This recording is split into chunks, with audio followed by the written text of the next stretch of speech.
একটা উপজেলা থেকে 300 শিক্ষক আমরা এখানে নিয়ে আসছি আমি নেতৃত্ব দিয়ে।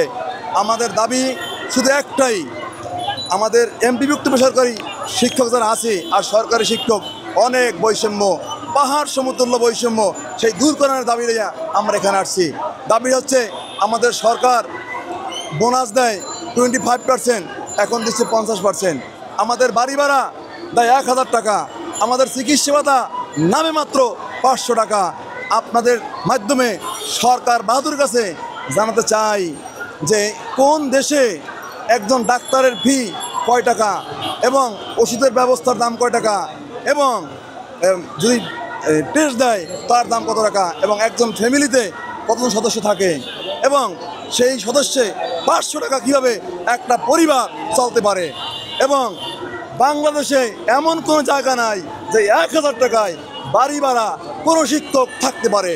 আমরা চাই এই সরকার এই বিশাল পাহাড় সমতুল্য যেটা আছে এটাকে দূর করবে।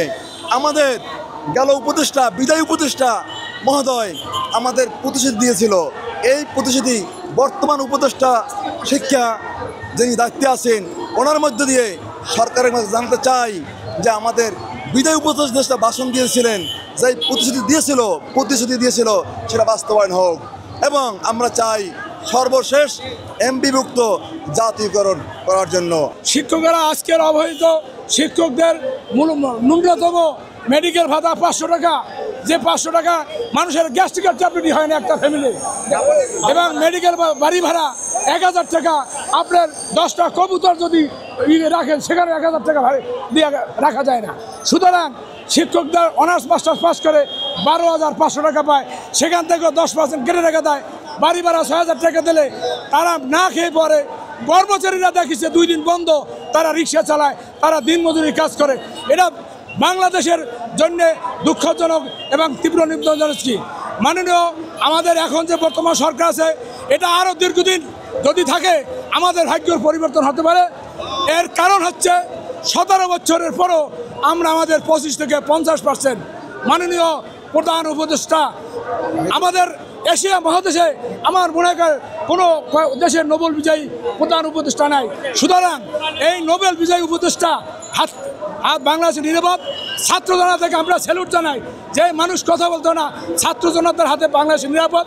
তারা যদি এই বৈষম্য দূর করতে পারে, ভাগ্যের শিক্ষকদের জাতি আমাদের পূরণ করতে পারে, একমাত্র শিক্ষকরাই পারে। তারা 5ই আগস্টের প্রমাণ, শিক্ষকরাই 5ই আগস্টের ছাত্র জনতাকে আমরা স্যালুট জানাই, তাদের জন্য দোয়া করি। যারা অনেক আত্মহত্যা হয়েছে, যারা জীবন দিয়েছে, তাদের জন্য আমরা দোয়া করি, তারা জানি বেস্তের উচ্চ মাকাম দান করে। আমরা স্কুল থেকে 4-5 জন আসছি, কারণ আমার স্কুলও ঠিক রাখতে হইবে, আমাদের দাবি আদায় করতে হইবে, স্কুলও ঠিক রাখতে হবে। আমরা স্কুলকে ভালোবাসি। এই যারা যত প্রধানমন্ত্রী হোক, উপদেষ্টা হোক, যে কোনো এক শিক্ষকের ছাত্র।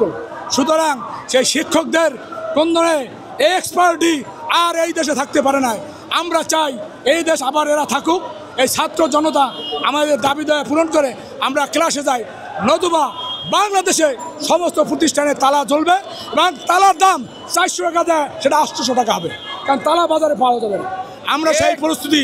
সুতরাং আমাদের চাকরি বয়বৃদ্ধ হয়ে গেছে, আমাদের চাকরি বেশি নাই। আমরা যাই ইয়াং জেনারেশন মেধাবীরা এই শিক্ষা তারা স্কুল কলেজ মাদ্রাসা আসুক। আমাদের যেরকম ছাত্র জনতায় অভ্যুত্থান হয়েছে, ছাত্ররা আমাদের আমরা ভালোভাবে পাঠদান করাই, আমরা মেধাবী বানাই, আমাদের হাতে ডাক্তার, ইঞ্জিনিয়ার, সচিব পর্যন্ত হয়েছে। সুতরাং আমরা নতুন বাংলাদেশ পেয়েছি, বৈষম্যমুক্ত বাংলাদেশ পেয়েছি।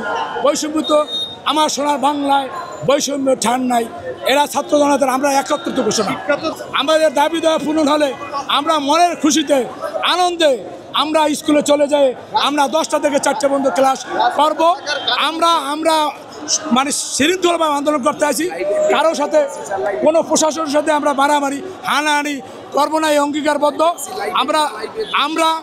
আমরা এই ধরনের ওই যে মারামারি পিটাপিটি কাঁদুনি সেটা আমরা চাই না। আমরা শান্তি শৃঙ্খলাভাবে আমাদের দাবি পূরণ হলে আমরা বিকালে আবার লঞ্চ উঠবো।